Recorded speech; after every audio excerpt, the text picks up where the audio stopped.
702. The Naked Scientist. This is your time with the Naked Scientist. Good afternoon, Hello. Chris. It's that time of the week again. Good weekend. Yeah, no, That really, time of really the good. week. Sound like a good Yeah, spirit. yeah, it's just amazing how fast the weeks are flying by, though. It doesn't seem like a week we were last having this conversation. Here we are again, but yes, you're right. I did send out a tweet, so if anyone wants to tweet in any questions to me or to Azza or to Radio 702, we would love that. Absolutely, absolutely. I see that you have your lockdown restrictions being lifted once more. Well, be it. They're talking about this sort of 1 metre plus thing where you'll be able to get a bit closer to people, but only if you wear a face mask. And the problem is that this is not going to go down too well in pubs and restaurants, is it? Because most people won't be able to drink because they'll have this face mask in the way. Or they have to sort of slurp up the beer through the face mask or remove the face mask. And if they're standing there having a drink with someone, well, they won't be able to say they're socially distanced then. So I'm not really sure how this is going to work. It's interesting times. Yes, absolutely. Chris, one person wants to know, how do our eyes manage to move together? So I guess what they're saying is that imperfect synchrony, that they're perfectly synchronized. Yeah, and it's a masterpiece of neurological wiring. Now, the way this works, it's more complicated than just your eyes moving together, because here's a simple experiment everyone can do at home to prove how good this is.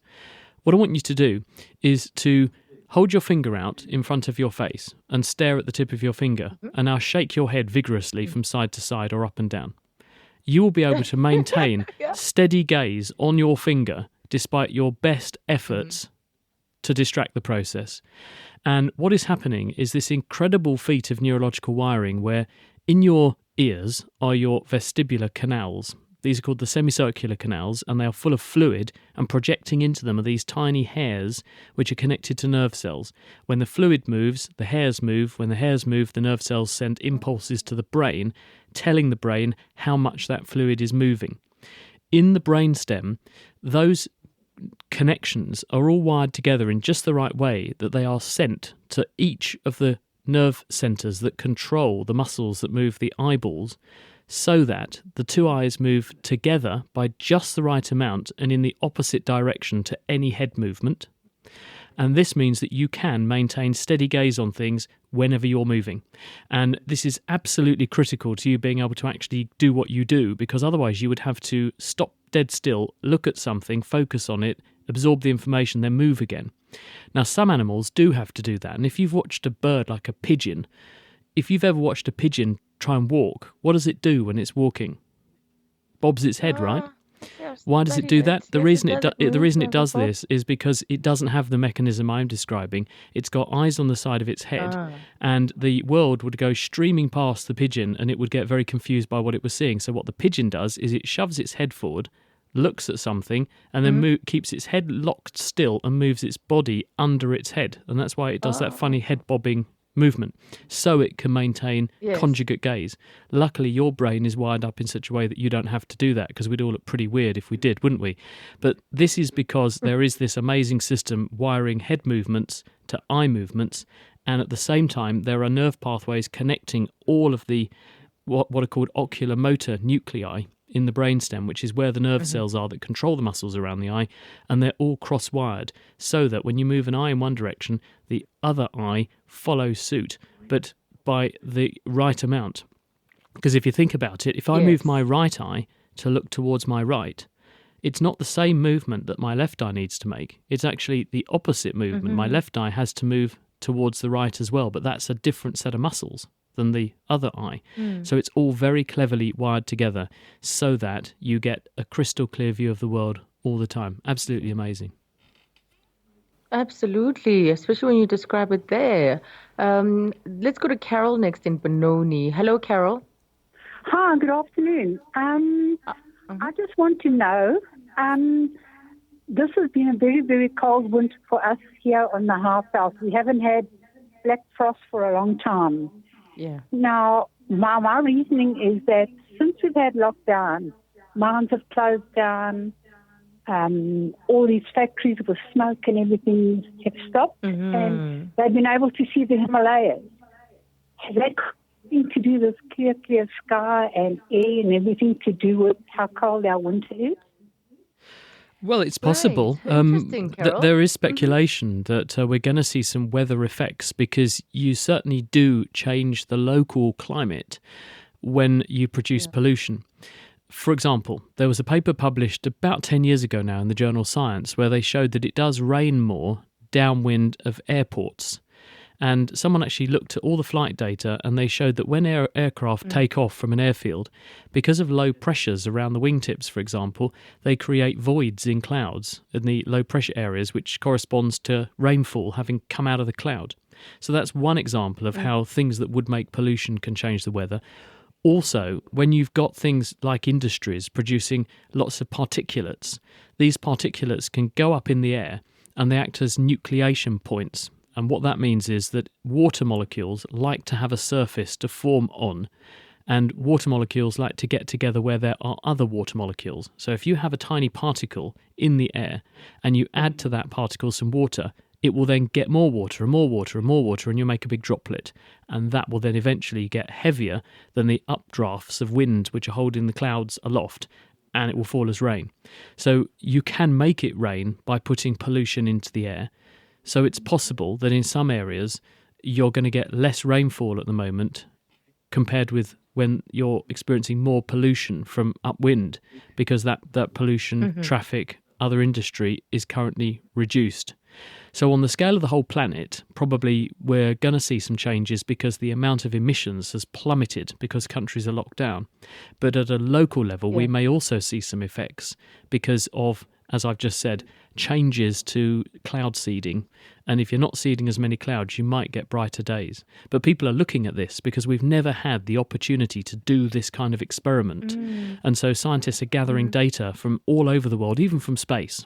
And we can see data in terms of how much heat is radiating from the Earth's surface, how much pollution there is over the Earth's surface from all these wonderful pictures from space. And so scientists are gathering all this information, and I guarantee they're going to be poring over this for quite a while now to work out a lot of things they couldn't have learned previously without the benefit of coronavirus. So you could say this is one example of a cloud having a silver lining, and this is a coronavirus cloud with a silver lining. It's teaching us about climate change and weather effects caused by pollution in industry. Lovely play of words there and concepts, Chris. Carol, thank you so much for your question. Thank you. Next, we got Karabo in Edenvale. Hi, Karabo. Okay, my name is Karabo and I live in Edenvale. I'm in grade 8. So I have two questions right now. My first question is, why is Earth only the planet that can support life? And my second question is, how far is it to go to Mars and to come back? Okay, and probably how long? I wonder how long it would take, Karabo. Okay. Two lovely questions, and thank you for calling in. Now, the first one is, why is Earth so special? Earth is so special because it's in the so-called Goldilocks zone around the sun. Why do we call it the Goldilocks zone? Remember, Goldilocks is the story of the young girl who went into a house in the woods and she found that 3 bears lived there, and there were 3 bowls of porridge on the table. There was a small one, a bigger one, and a really big one. And one of them was just right, and she ate it all. And she sat in a chair that was just right, and then she went and had a sleep in a bed that was just right. You can see where I'm going with this. Relative to our distance from the sun, it means that we are in the so-called habitable zone around the sun. This really matters, being at that distance, because it means our planet is at just the right temperature for liquid water to exist. And life processes as we know them need liquid water. So if you've got a planet the right distance away, that the amount of thermal energy reaching the planet keeps water as a liquid, that's your sweet spot. Other planets are not so lucky. Mars possibly was a wetter world in the past, but is now dried out and a prune of a planet, probably because it lost its magnetic field early in its history. So as a result, it doesn't have liquid water now. It's very cold. It doesn't have much of an atmosphere. It's got carbon dioxide as an atmosphere, but it's very thin. It doesn't trap a lot of heat, so Mars is a frozen wasteland.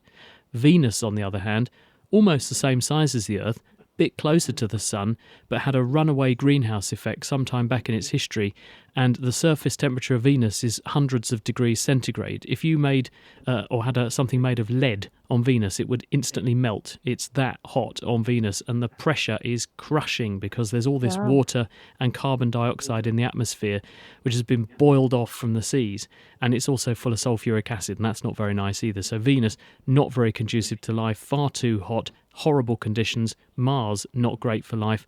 Horrible conditions. Earth in the sweet spot, liquid water, nice atmosphere, magnetic field to keep the solar radiation under control, and an ozone layer to keep the UV out of control. Perfect for us to be there. The journey to Mars, we've got quite good data on this because we've sent a lot of probes to Mars to go and look for past life there. And the shortest journey that you can make it in is when Mars and Earth are in roughly the same positions of their orbits, because remember, the planets are all going around the Sun, but they're all taking slightly different amount of times to do it. So at certain points in their orbit, they're closest, and those are the points when it makes sense to make the journey between them. And the quickest you can do it is about 9 months. And the radiation exposure you would encounter during your 9-month journey would be more than an astronaut is allowed to get in their entire working lifetime. If you were to go there and back, you'd have a bigger dose in that one journey than you're allowed to get in your entire working lifetime for radiation safety. So at the moment, that's a bit of an untried entity. We're not sure. We'd have to build some kind of radiation shield to protect us if we were to do it, but you're looking at 9 months in space. And that's assuming you can mitigate the other the other risks of being on a long-term space journey for 9 months, which is muscles wasting, your heart and blood vessels not coping terribly well with that, possibly your brain changing as well. So space is a horrible place. Who wants to go there? You always say that. I knew that was coming. Karabo, thank you so much for your questions. You're welcome. Thank you. That's Karabo in Edenvale. Andile is next in Johannesburg. Hello, Andile. Hi, Dr. Chris. You're speaking to Andile. I'm phoning from the oncology ward at Charlotte McVitie Hospital. Now, my question is about chemotherapy and how it was discovered, first off. And then the follow-up to that is, why was my nursing staff mortified when I asked them if I could take it orally? Who was horrified? Who was mortified, Andile? The nursing staff, yeah. Oh, they were mortified when you asked if you could take it orally. Okay. All right. Well, first of all, thanks for the lovely question. And let's just talk about what actually is chemotherapy. Chemotherapy means giving chemicals or drugs to make something better. And if we're talking about the oncology ward, we're talking about people who have cancer. And cancers are cells that have problems with their genetic information so that they've lost the ability to be controlled and obey the normal rules that cells should follow in the body, and they grow at the wrong rate, they grow where they shouldn't, and they refuse to die when you tell them to. The body's cells are normally very rigorously controlled in terms of how long they live for, where they go, how they grow, and who they talk to. And cancers disobey all these rules.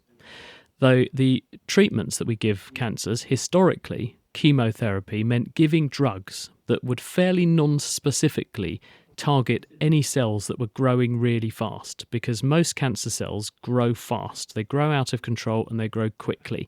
So if you give drugs that cells that are growing really quickly are sensitive to, you will destroy those cells preferentially compared to the slower growing cells in the body. But the problem is there are some cells that quite naturally, because of the job they have to do, have to grow very fast. And so that includes cells that, say, line your mouth and your gut. And so if you take drugs that damage those cells, they will also give you a sore tummy. Your skin, same story. Your hair, same story, which is why you see these side effects in people who have to take chemotherapy. Luckily, because we have clever scientists, we've moved things on a bit now, and we've got to a stage where we can give drugs which don't just non-discriminately target cancers, they can go in like magic bullets. We've worked out some of the molecular machinery that makes cancer cells tick and tick at different rates to healthy tissue, and we can exploit those differences with drugs that just go in and hit those differences. And so we're now into an era where they're often very expensive because they're very new treatments, but we have treatments that can go in and hit specific pathways to target certain elements of a disease that's exclusive to the cancer. And if you're doing that, it means that you can massively reduce the side effects. In terms of why these drugs can't always be given orally, some chemotherapy drugs can. You can swallow some of these pills, but some of the drugs are proteins. And proteins, just like Sunday lunch, the joint of meat you might eat, or an egg, That's protein. If you eat them, then your body will digest them just the way it digests your dinner, and therefore they're not going to work. So you have to inject some drugs under the skin or into a blood vessel to make sure that they bypass digestion and can then get to where they need to go. But some drugs can be absorbed that way quite safely in a pill. So it's not a given that you have to always inject a chemotherapy agent, but many you do. Okay. Thank you, Andile. Thanks for that question. And next we also go to Boksburg with George. Hello, George. Hi, good afternoon. Yes. Can I speak to the medical scientist? Absolutely, George. What's your question this afternoon? Yes. During these latest power outages, I was wondering, if you shine a torch toward the mirror, will it give you double light back, or will it give you more light, let's say, that in the room as if there wasn't a mirror? If you shine the torch up towards the ceiling, if you shine it to the mirror, would you get more light? Oh, George, you're trying to invent you're trying to invent a perpetual motion machine there, my friend, which physicists will be reeling and they'll be saying this is impossible, because if you think about it, light is energy, and if you have energy and you were to shine that energy at a mirror and you got back more light than you put in, you'd be getting back more energy than you put in. And so if you had two mirrors and you shone a light between the two, you'd end up with the amount of energy going up and up and up and up and up, and you'd have an infinite amount of energy, and that would be a physical impossibility. So it doesn't work like that. The way it does work is when you shine a light, that light is making photons, a stream of particles that we call photons. They will hit the mirror. They interact with the atoms in the shiny layer at the back of the mirror, and they make the atoms' electrons shake. And when the electrons shake, moving electrons produce photons. In other words, the light goes in and the mirror then sends the light back out again. So the light is basically regenerated by the mirror. But what comes out is about the same as what goes in. There will be some losses, a little bit, but a very good mirror can be made that's more than 99.99999% reflective. So you get back almost all of what you put in, and lasers use this phenomenon. But you certainly won't get more light than you put in from your mirror, I'm afraid. So it's a good idea, but you would have invented a perpetual motion machine, and that would have violated all of the rules of physics. And so that would mean that you had to be taken to prison and locked up for that. Thanks very much. Thank George, you. Great question. Thank you very much. Let's listen to this voice note. Someone sent us a voice note with a question. Chris? Good afternoon. My name is Bapia Ngombani, and I have a question for the scientists. So, a few months back, I researched about climate change and all that stuff. But I found out that about 100 million years ago, the Earth was much warmer. So my question is it climate change or just the Earth's cycle? Thank you so much for that question, Bapue. Your views on this, Chris? Hi, Bapue. Great to have your input and to have done the research. And you're spot on that the Earth has gone through periods of being much warmer than it is today and much colder than it is today. In fact, if we were to go back about 30 or 40 million years to a period called the Oligocene-Eocene boundary, the Earth then was so hot there were no polar ice caps. If you'd gone to where the North Pole is, you wouldn't have found Father Christmas, and you wouldn't have found any ice either. All melted. Antarctica, completely melted. And then we've gone back into a cold spell again. Why does this happen? Well, the Earth has natural cycles. Those natural cycles are caused by a range of things. One of them is that as the Earth goes round on its orbit, it doesn't orbit smoothly. It wobbles a bit. And that wobbling means that you slightly change over a period of many years how much energy comes in and therefore is absorbed by the planet, and this causes slow rises and falls in temperature. And over geological time, these are called Milankovitch cycles, and they vary in terms of tens of thousands of years. So the Earth goes through periods of warming and cooling. Superimposed on this is also the effect of geology.